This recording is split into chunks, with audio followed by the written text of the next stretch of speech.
Welcome to the program. Let's go to Bill O'Reilly. There is a ton to talk to Bill O'Reilly about this week. Hello, Bill. How are you? I'm the same, Beck, which is tragic for everyone. It really is. It really is. Sorry to hear that.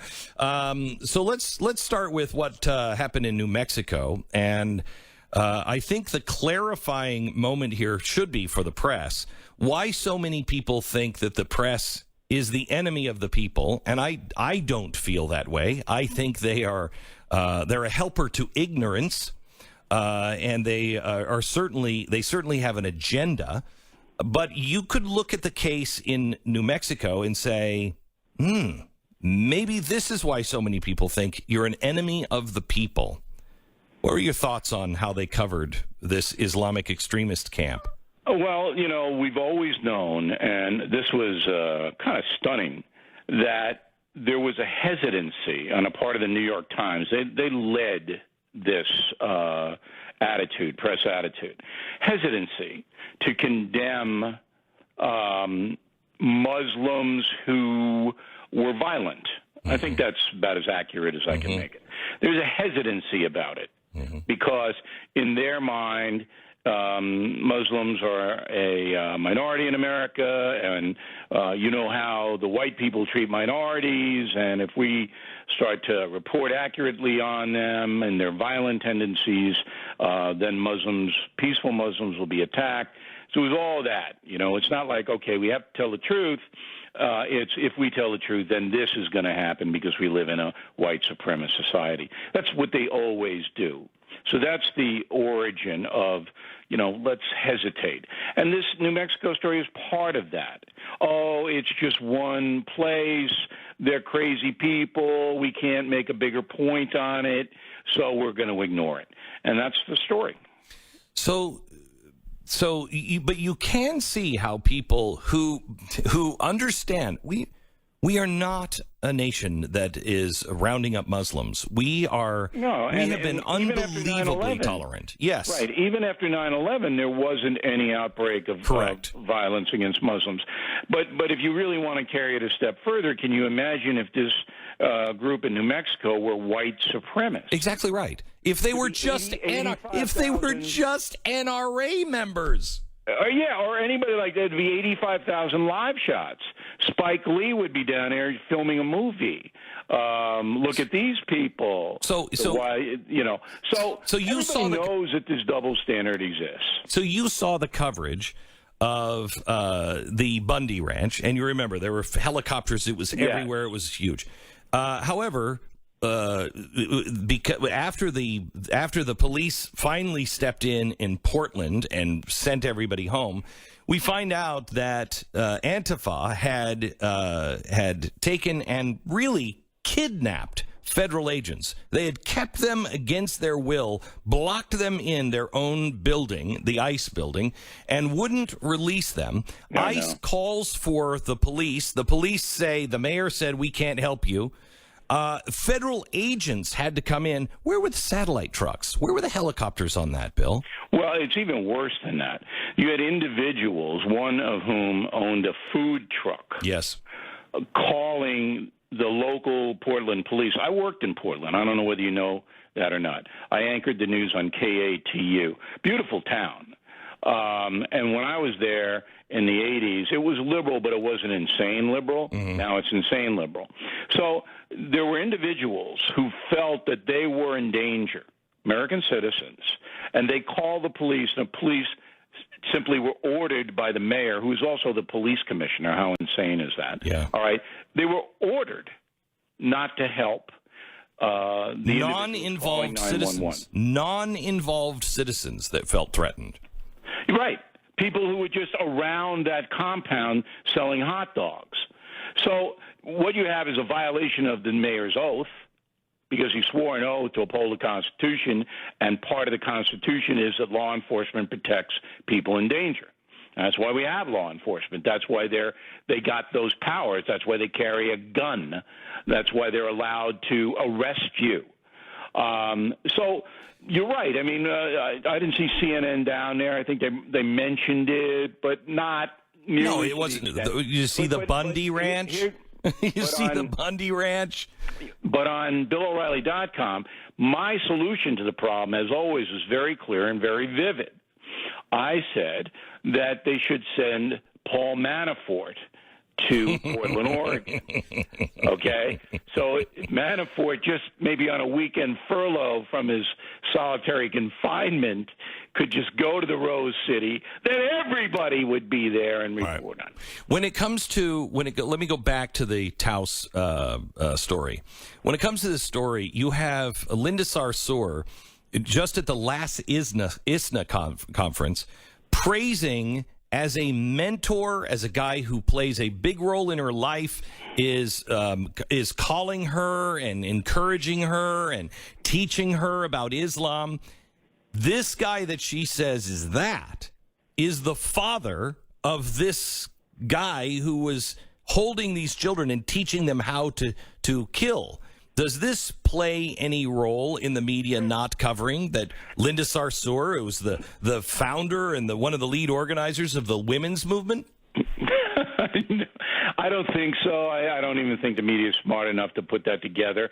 But remember, Linda Sarsour is Louis Farrakhan's big friend. I know. So, Bill, how can you say they're not smart enough to put that together? I'm a disc jockey. I'm an old disc jockey, man. I'm smart enough to put that together. Okay. But in order to put that together, you have to have a frame of reference, all right? Explain that to Stu. All right, you've got to actually know what happened in the past and who the players were. You're telling me Don Lemon is going to put that together, Beck? Is that what you're telling me here? No, I think that Don Lemon and others are not curious, are not intellectually honest or curious. They don't even know who Linda Sarsour is, what her connections to Farrakhan and this crazy Muslim guy are. They don't know. And why don't they know? Because they don't care. They're not seeking the truth. We've talked about this before. They don't care. It's not important to them. And so that's why you don't have any of this coverage. Even in New Mexico, which is turned very liberal, the state has turned very left. The local coverage, because we were looking at some of it to get information, was scant. Okay? They didn't really want to cover the story. Because it wasn't about oppression of minorities, that's a big theme in New Mexico. It really was. So, it was, the oppression of children who were minorities. They were Muslims. I don't know. I mean, they were oppressed by Muslims. Yeah. But you know what I'm talking about. Yeah, I do. It was minorities oppressing other minorities, just like in Chicago. Yes. Why doesn't that cover that story, that unbelievable story, one of the biggest stories in America in the decade, get wall-to-wall coverage? Because it's black-on-black crime. And, the origin of black-on-black crime is white supremacy. You know that, Beck. And so they're not going to really bring that to the forefront. And it's such a corrupt system. I'm so glad you're highlighting these stories. Because if you put it all together and you're a fair-minded person, you just got to go, we don't have a media in America anymore. No, we don't. It does not exist. Yeah, we don't. All right. I want to come back and I want to talk to you about the media in America a little bit more. But the strong arm of now Silicon Valley, they've come from, hey, we're just providing, we're a tech company just providing platform. We're a bathroom wall. You can write whatever you want on it. To now, no. We have great influence and we decide who should be heard and who should not be heard. I want to hear your take on Alex Jones when we come back. Back with Bill O'Reilly. Bill, where do you stand on the digital ghettoization of voices, the digital erasing of voices, even those voices that are despicable, like Alex Jones? I'm not, as you know, I'm a Luddite. I don't go into the world of high tech very often. That surprises me. I have people who do that. Yes. It is frightening to me. All right, okay. The thing that always stays in my mind is that these are private companies.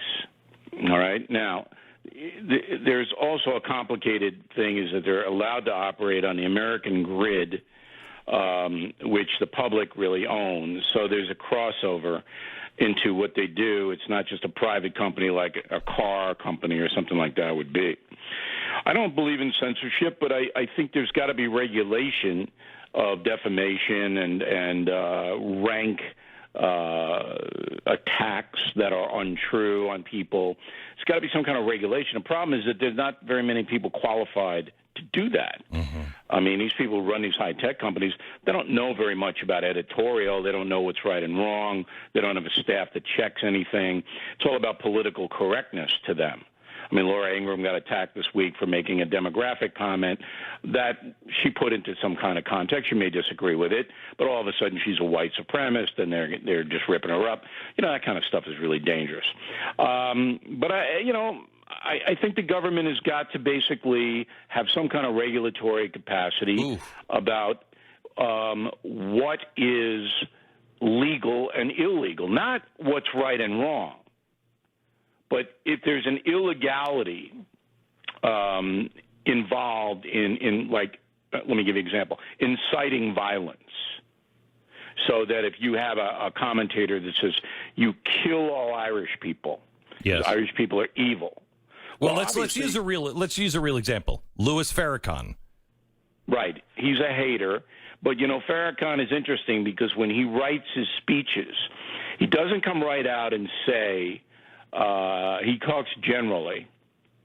And you mean about violence? Yes. About hurting other people, white devils. Correct. Jewish Satans. Stuff, that kind of thing. Yes. So, I mean, I would err on the side of you got to have the expression out there, as you said, even if it's hateful. But the government should put some kind of guidelines in place, not laws specifically, but guidelines. I think we already have that. We've all done that. Here's the thing. Private companies can make their own private decision. However, it amazes me. I'm consistent on that. When it comes to the 14th Amendment, you can't discriminate against blacks. Okay, we all know that, and I wouldn't want to. But if there is a, the coffee cup cafe, all spelled with K's instead of C's, they have a right to exist. I don't want them in my community. I'll never go there, but they have a right to exist, and I have a right to say they're despicable and not go there. It's true what you're saying, but I know you don't like the government intrusion, and neither do I. But because these companies access technology that's partially paid for by I'll give you an easier one. They engage in interstate commerce. That's what FDR. That's how FDR changed America. Interstate commerce. But they also are on the dole. Mm-hmm. I mean, if you can imagine this, Facebook and all of these companies that amass billions of dollars, and the dole is paid for by the taxpayers. I don't know who I trust less, the government or Silicon Valley. I really don't, and that's up for debate, I guess. We go to Bill O'Reilly, back with more of the recap of the week next. The release of my new book, Addicted to Outrage, is September 18th. We invite you to go get it now on Amazon.com, and also I'm going on tour, and I'll be announcing the cities that I'm going on tour, I believe, on Monday, but it will definitely be early next week. I remember there was a conversation about you going to Long Island in Bill O'Reilly's neighborhood. Yeah, I can't do Bill O'Reilly's neighborhood. I mean, maybe that's something that Bill would come out and he could support. Maybe he could talk about his book a little bit. I mean, it seems. Why does he leave? I mean, yeah, Bill, do you leave the house these days, or what's the? Once in a while. Mostly I'm a shut-in. But Beck is welcome to come to Long Island. But I don't know if he's going to be able to get the accents down, Well, I can't.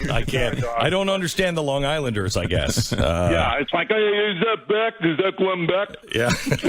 Yeah. All right. So, Bill, let me go over something that you just posted on BillO'Reilly.com. Yeah. Having spent a good part of the last year writing my upcoming book, Killing the SS, The Hunt for the Worst War Criminals on Earth, which, by the way, is fantastic. Finished it. Thank you. I'm tuned into violent behavior more than ever before. Many of the German killers who slaughtered children, women, and defenseless men were ordinary people before Hitler started World War II. They held jobs as merchants, farmers, and local politicians. They had families. They believed in God. Yet they murdered millions of citizens on orders from deranged Nazi leaders. They volunteered to serve in death head units. They relished working in concentration camps where they could brutalize at will because it kept them off the front lines. Those Germans who were not part of the SS certainly knew about the brutality against the Jews and other civilians. Incredibly, most of them accepted it. Human beings have a tendency to rationalize their bad behavior and to look away from evil, even if they think about it. Think about it in the first place. Certainly, we have seen that throughout history, but now we're experiencing open evil here in America. Bill, are you talking about the Nazi rally in Washington this weekend that the press is anticipating? No, that's not the focal point of the column. The focal point of the column is the murder in Chicago. But there's only been, I think, 78 wounded and 18 killed since last Friday. What violence in Chicago? Between 7,000 and 10,000 shot in the last 2.5 years on the nation's third largest city. So when you say, okay, so what's the difference between an SS concentration camp guard who guns down people and the gang members in Chicago who pull up at a party and there are hundreds of people milling around and they start shooting into the crowd? What's the difference? Is there a difference? No, I was going to say ideology, but no, I don't know if there is. It's evil. Both groups couldn't care less about human life. And both groups were basically allowed to do what they do by the power structure. Look, are you telling me that in certain selected neighborhoods in Chicago that the federal, state, and local authorities cannot control these people walking out of their house with guns and shooting down people in the street? You telling me that? Because that's not true. That's a lie. You'd have to put the National Guard in the neighborhoods. You would have to do that. But why wouldn't you do it? Why didn't you do it 5 years ago? This has been going on for almost 10 years. You know, when there's a civil disturbance, the governor of any state or the president of the United States has the authority to put the National Guard in to quell the civil disturbance. Is this not a civil disturbance? So why don't they do it, Bill? Because they're afraid of being called whatever, fascists or anti-black, because a lot of the activists don't want it. They don't want to occupy black neighborhoods, that kind of thing. If you actually care about the people, I don't care what color they are, if my community was under siege and we knew who the bad guys were, we knew they were these gangs, and the police would not come in, just, again, like Portland, I'm just an average citizen. I'm not involved in this. I want to, this is my home. It's different than Portland because the police in Chicago will come in, but they are not allowed to stop and frisk. So if they know there's a gang member, and they know who the gang members are, and he's walking down the street, an officer cannot come over to him and pat him down to find the gun. Because Rahm Emanuel and the city council, uber leftists, have banned that. So that's number one. They can't do that. Number two, if they do stop someone, and that someone turns around and says, what are you stopping me for? I didn't do anything. They can get sued. The individual police officers lose their whole career because there's no backing by the uber-left Chicago politicians. No backing for the police. They're not backed. So the police officers say, you know what? I'm not going to do much because if I do anything, it's going to be my career. It's going to be over. And it's happened time and time and time again. So now the federal authorities, just like they did in Mississippi, just like they did in New Orleans when they took over, the federal authorities took over the New Orleans Police Department, have to go into Chicago and stop the carnage unless you want another 10,000 people to be shot in the next 2 years. And, you know, you look at these press conferences, Rahm Emanuel, This is Barack Obama's big guy. And where's Barack Obama on this? He used to work in these neighborhoods as a community organizer. Why isn't he there screaming like I'm screaming? Where's LeBron James and Michael Jordan and all the social justice warriors in the athletic community? Why aren't they in Chicago? You know why Sharpton and Jackson aren't there, because they don't make money by going down there and pointing out that it's black-on-black crime and the social problems come from a total collapse of the family in those areas. That's why this is happening. These gang members some of them are as young as 9, and they're given guns because they don't have any supervision at their home. That's all true. But you'll never hear it reported. And there's excuse after excuse. And the governor of Illinois is a Republican, Rayner. I mean, he sits there in Springfield, and he does nothing. While tens of thousands of people are shot. More people are shot in Chicago than in Afghanistan, where there's a war. And I'm saying to myself, I wrote this Killing the SS. I tell you about the evil that was perpetuated and that Germans looked away. German Americans are the largest ethnic group in America. There's no difference between Americans and Germans, ethnic-wise. And the whole population of Germany says, oh, yeah, well, it's not me. I'm not killing them. Well, Dachau's right out of Munich. You saw the barbed wire there. You know people disappear from your neighborhoods. And yet you do nothing from 1933 to 1938? 5 years, you do nothing? And the same thing's happening in Chicago. You let these people run out on the street and sell narcotics at will, and they're armed to the teeth, and they go and kill anybody they want to kill, including children and elderly people walking to the grocery store, and you don't do anything about it? And I'm including President Trump in this as well. On a campaign trail, he, because of my reporting, said, I'm going to clean this up. Well, clean it up then. Put the guard in there. You put the guard at the border, and it worked, by the way, at the border. Can you imagine Donald Trump putting the National Guard? He'd be a racist. It would no. Here's what's crazy, Bill. Remember when the police officer was shot here in Dallas during that Black Lives Matter yes. protest? Yes. So I had people who were actually in that march come into the studio, and I sat with them and I talked to them, and we had a fascinating conversation.